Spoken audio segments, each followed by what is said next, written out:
Hello दोस्तों, KLD classes पे आप सभी का स्वागत है। आज भारत में हर राज्यों में देखा जाए किसानों के माध्यम से सरकार के खिलाफ या सरकार ने जो 3 कानून बनाए हैं किसानों से संबंधित, उसको लेकर काफी विरोध हो रहा है। इसके बारे में कई वीडियोस इस तरह से अपलोड हो चुके हैं, लेकिन फिर भी जब इस तरह से विरोध हो रहा है तो कुछ और पॉइंट निकल के आ रहे हैं कि ऐसा क्यों हो रहा है, क्या सरकार की गलती है या किसान की गलती है, कुछ पहले भी हुआ होगा। ऐसे सभी पॉइंट को लेकर आज हम यहाँ पे बात करेंगे। और एक सबसे बड़ी बात यह भी है कि हम भारत के किसानों के बारे में बात तो करेंगे ही करेंगे, इसके साथ ही हम सबसे बड़ी बात यह भी होगी कि अमेरिका के किसानों के बारे में बात करेंगे, क्योंकि कुछ भी होता है तो हम अमेरिका से तुलना जरूर करें। मोदी सरकार ने अभी हाल ही में जो 3 कानून लाए हैं ये एलपीजी मॉडल पर आधारित है। ये एलपीजी जो हम गैस भराते हैं इस मॉडल की हम बात नहीं कर रहे। इकोनॉमी में एलपीजी का मतलब क्या होता है? जैसे एल से होता है लिबरलाइजेशन होता है, जिसे हम उदारीकरण कहते हैं। पी से प्राइवेटाइजेशन, जिसे निजीकरण कहा जाता है। जैसे आज कंपनियां या जो सभी सेक्टर है जैसे रेलवे, सभी को प्राइवेट करने की बात किया जा रहा है।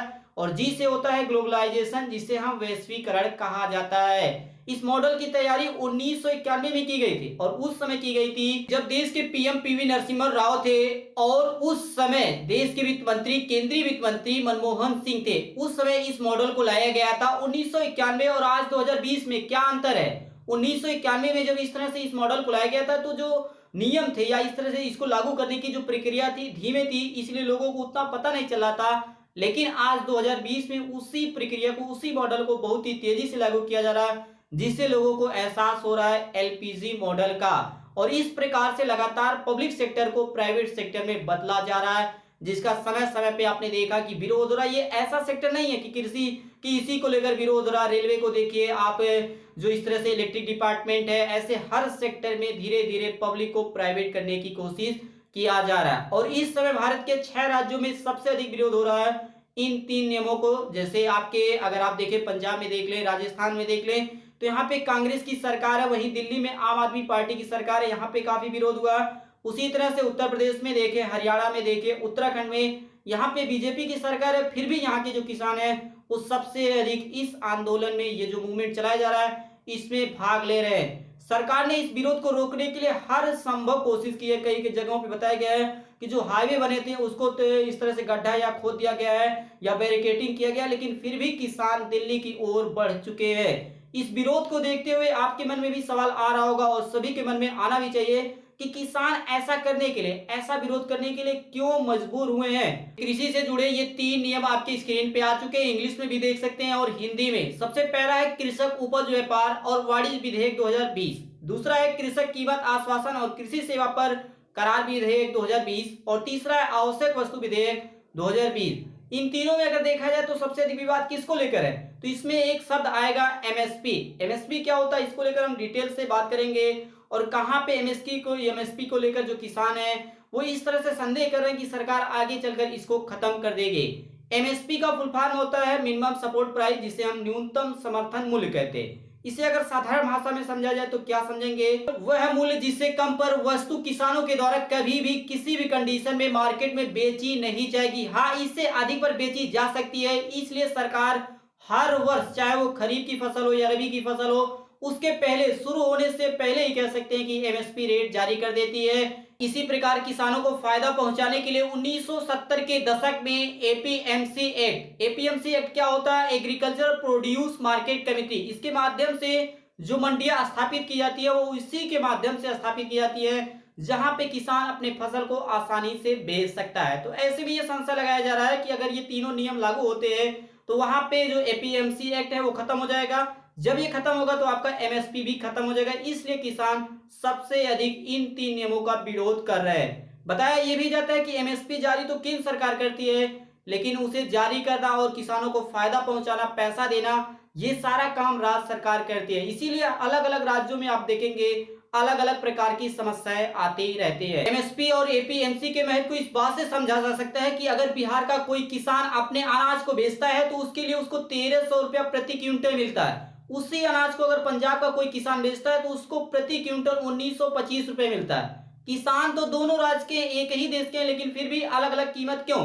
क्योंकि बिहार राज्य में एपीएमसी एक्ट 2006 में खत्म कर दिया गया था, जबकि पंजाब राज्य में आज भी लागू है। इसलिए पंजाब के किसान, हरियाणा के किसान या उत्तर प्रदेश के जो किसान है वो सबसे अधिक प्रताड़ित या सबसे अधिक दुखी माने जा रहे हैं। अब हम बात करते हैं अमेरिका देश के किसानों के बारे में, क्योंकि इनके बारे में भी अगर आप जानेंगे तो आपको कई ऐसे पॉइंट सीखने को या जानने को मिलेगा जिसके बारे में आप समझ पाएंगे। उसके बाद आप समझेंगे कि भारत के किसानों के साथ क्या स्थिति हो रही है। अमेरिका के 20 लाख किसानों में से एक किसान ने ट्वीट कर बताया कि उसने 2018 में जो मक्का रेट बेचा था या मक्का को जिस कीमत पर बेचा था उससे अधिक कीमत उसके पिताजी को 1972 में मिला था। अर्थात आज से 46 साल पहले कीमत मक्के की क्या अमेरिका में रही होगी, ये आप समझ सकते हैं। जबकि यह एक ऐसा देश, अमेरिका एक ऐसा देश है जहां आज से नहीं बल्कि पिछले 70 सालों से खुला मार्केट बना हुआ, वहां पे बड़े बड़े जो बिजनेसमैन हैं उनके ही हाथों में पूरा स्टॉक होता है कि कौन सा सामान का रेट कितना होना चाहिए, कहां पे किस देश में बेचना चाहिए। ऐसा ही हाल या ऐसा ही रूप अब भारत में भी बनने जा रहा है, इसीलिए यहाँ पे किसान इसका विरोध कर रहे हैं। इसी वर्ष अमेरिका के किसानों पर 425 अरब डॉलर का कर्ज हो चुका है। बताइए, इतना विकसित देश होने के बाद भी यहाँ के किसानों की जो इनकम है वो प्रति वर्ष घटती जा रही है। ग्रामीण क्षेत्रों में जो आत्महत्या करने की दर है वो शहरों से अगर तुलना किया जाए तो 45% ज्यादा है। अमेरिका एक बाजार एक देश नहीं है बल्कि एक दुनिया एक बाजार है। अर्थात अमेरिका के किसान अपने सामान को किसी भी देश में किसी भी मंडी में कभी भी बेच सकते हैं। ऐसा छूट अन्य देशों के किसानों को नहीं मिला है, न ही सरकार ने उतना व्यवस्था की है, लेकिन फिर भी अमेरिका के किसान लगातार घाटे में चल रहे हैं। अमेरिका ही क्यों, आप यूरोप के देशों में भी अगर आप एक नजर डालें तो आपको मिलेगा कि फ्रांस देश में एक वर्ष में करीब 500 किसानों ने आत्महत्या कर ली है। वहीं इंग्लैंड में 3 वर्षों में 3000 डेयरियां जो फार्म होती है वो बंद हो चुकी हैं। इसी प्रकार अमेरिका में 1970 से लेके आज तक करीब 93% डेयरी जो फार्म है वो पूरी तरह से बंद हो चुके हैं। इसी तरह अमेरिका हो, यूरोप हो, कनाडा में सिर्फ किसी ही नहीं, इसके साथ ही जो सामान बेचे जाते हैं उस पर भी सरकार प्रति वर्ष सब्सिडी प्रोवाइड करती है। जैसे दुनिया के जो अमीर देश है, चाहे आप यूरोपीय कंट्री को देख लें या जो अमेरिकी कंट्री है, ऐसी जो कंट्रियों में हर वर्ष की सरकार 246 अरब डॉलर की सब्सिडी किसानों को प्रोवाइड करती है। वही अमेरिका में प्रति किसान को 7000 डॉलर की सब्सिडी प्रोवाइड की जाती है।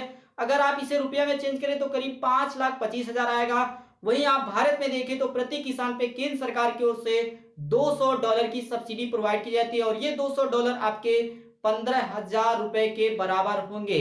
सवाल ये बनता है कि खुले बाजार होने के बाद भी ये सभी देश हर वर्ष सब्सिडी क्यों प्रोवाइड करते हैं? अगर सरकार को लगता है कि इसके माध्यम से, खुले बाजार होने के माध्यम से अगर किसानों को फायदा हो रहा, किसान आगे बढ़े, तो फिर सब्सिडी देने की कहां से बात आ जाती है। और इस तरह से अमेरिकी किसानों को भी अगस्त 2014 में काफी घाटा हुआ था जब पेट्रोलियम दामों की, जो पेट्रोलियम पदार्थ होते हैं उनके दामों को कम कर दिया गया था, जिसके कारण से जो वस्तुओं के रेट होते हैं वो ऑटोमेटिक कम हो गए थे, जिसके कारण से अमेरिका की जो आमदनी थी किसानों की घटकर 358 अरब डॉलर पर आ चुकी है, जो पिछले 10 सालों में सबसे न्यूनतम स्थान पर रही है। और इसके जो कारण बताए गए हैं वो पहला कारण है कि ट्रंप की गलत नीतियों की वजह से आज भी अमेरिकी किसानों को नुकसान उठाना पड़ रहा है। और दूसरा कारण है कि अमेरिका चीन का जो विवाद, जिसे हम ट्रेड वार के नाम से जानते हैं, ये काफी वर्षों से चला आ रहा है, जिसके कारण से आज 87% जो किसान है अमेरिका के, वो इस सेक्टर को छोड़कर या इस कार्य को छोड़कर किसी दूसरे सेक्टर में जाना चाहते हैं। इस प्रकार अब हम बात करते हैं रियलिटी ऑफ इंडियन फार्मर। अब हम बात करेंगे भारतीय किसानों की दशा और दिशा कहां पे जा रही है।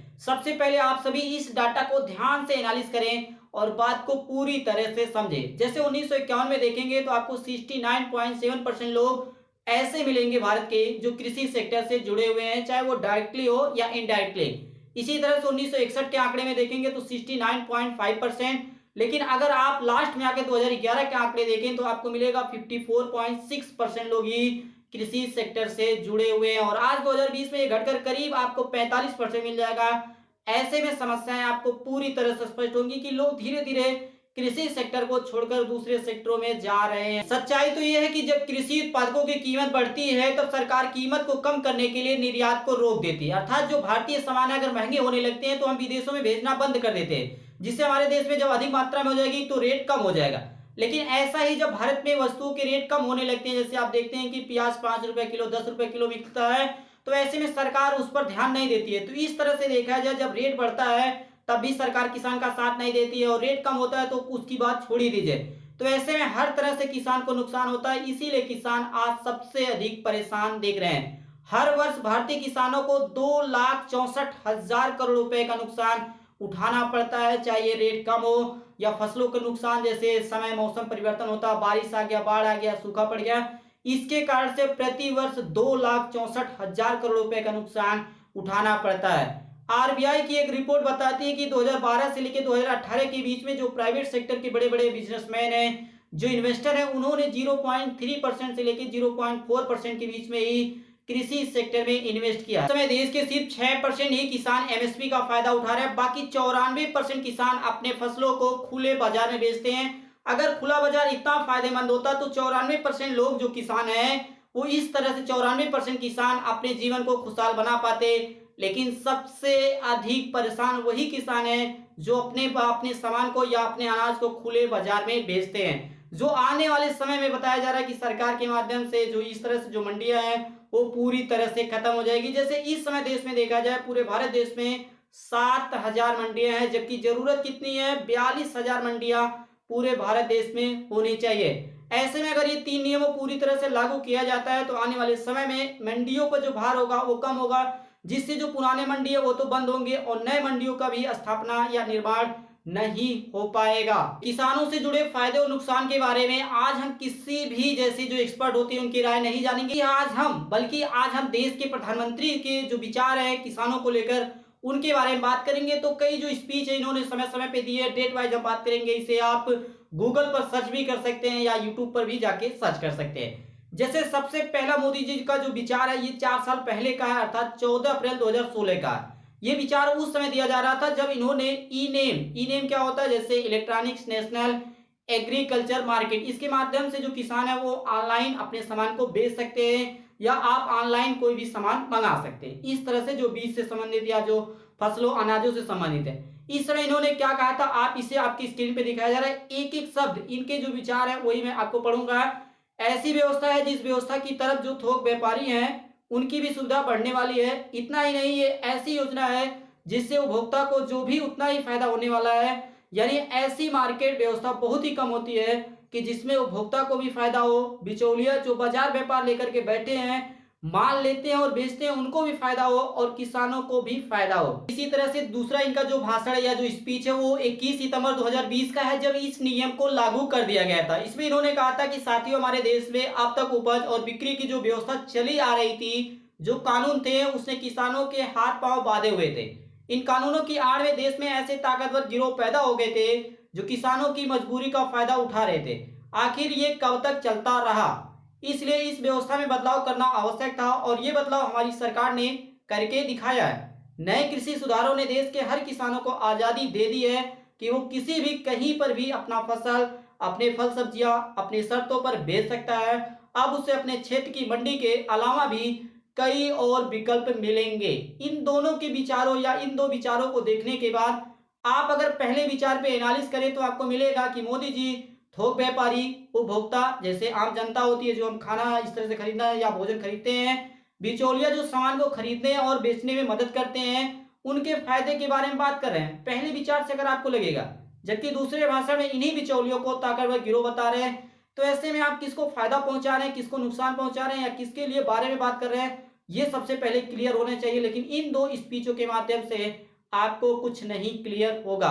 पिछले 4 वर्षों में कितने किसानों ने ई नाम से योजना का फायदा उठाया और कितना सामान अपने आप को बेचा, इसका रिकॉर्ड किसी के पास ना तो सरकार के पास ही है ना ही किसानों के पास ही है। एक और स्पीच को मैं आपको दिखाता हूं जो 14 अप्रैल 2020 का है, जिससे आप सभी को और अधिक स्पष्ट होगा। जिसमें मोदी जी ने कहा, अगर मान लीजिए बंगाल से चावल खरीदता है और केरल को चावल की जरूरत है, तो बंगाल का किसान ऑनलाइन जाएगा और देखेगा कि केरल की कौन सी मंडी है जहां पे चावल इस क्वालिटी का चाहिए, इतना दाम मिलने की संभावना है, तो वो ऑनलाइन ही कहेगा कि भाई मेरे पास इतना माल है और मेरे पास ये सर्टिफिकेट है और मेरा ये माल ऐसा है, बताइए आपको चाहिए। और अगर केरल के व्यापारी को लगेगा कि भाई 6 लोगों में ये ठीक है, तो उसे सौदा करेगा और मंगवा लेगा। ऐसा मोदी जी ने विचार में अपने कहा। मगर मोदी जी ये क्यों नहीं बताते कि केरल और बंगाल के बीच केला या आलू या ऐसे जो पदार्थ होते हैं उसके जो दाम है उसको लेकर कितना अंतर होगा, क्योंकि सामान ट्रकों से ही जाएगा, उसका भाड़ा कौन देगा।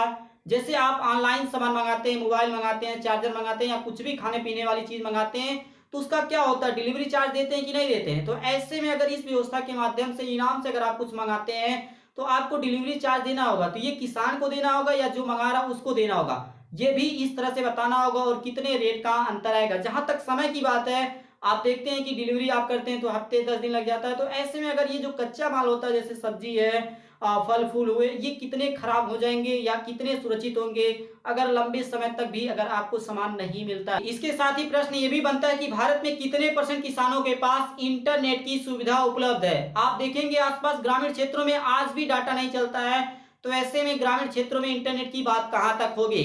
सरकार लगातार दावा कर रही है कि ऑप्टिकल फाइबर बिछाया जा रहा है ग्रामीण क्षेत्रों में। भारत में कुल 6 लाख गांव हैं, जिसमें से 1.5 लाख गांवों में ऑप्टिकल फाइबर बिछाया गया, ये सरकार का आंकड़ा है। लेकिन अगर आप इन 1.5 लाख गांवों में देखें तो आपको वैसे ही मिलेगा जैसे हाल से बेहाल हो चुके हैं, कहीं पर भी अभी भी सुविधाएं पूरी तरह से शुरू नहीं की गई है।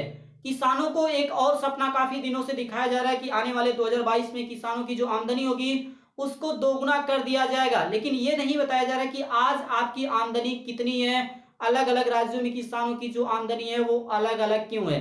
जैसे मेरे पास जो आंकड़ा है इस समय बताया गया कि हरियाणा राज्य में हर किसान की जो आमदनी आई है वो 14,434 रुपए प्रति महीने, ये हर राज्यों में सबसे अधिक है। वहीं अगर औसत देखा जाए 5,000 से कम जिन राज्यों में किसानों की आमदनी है, जैसे बिहार में ले लीजिए, झारखंड, बंगाल, उत्तराखंड, उत्तर प्रदेश, उड़ीसा, इन 6 राज्यों में हर किसान की आमदनी 5,000 से कम है। और इस वीडियो का लास्ट पॉइंट है, अभी हाल ही में ग्लोबल हंगर इंडेक्स 2020 का आंकड़ा जारी किया गया, जिसमें कुल 107 देश शामिल थे। इन 107 देशों में भारत को 94 स्थान मिला है।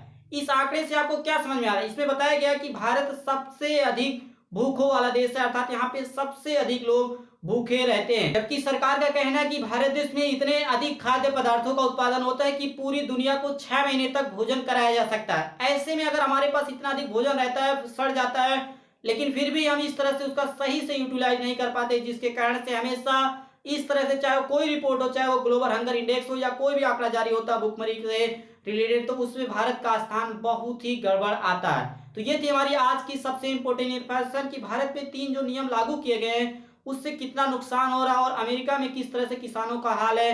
इसी प्रकार से बने रहिए। अगर ये वीडियो आपको समझ में आए तो वीडियो को लाइक करिएगा।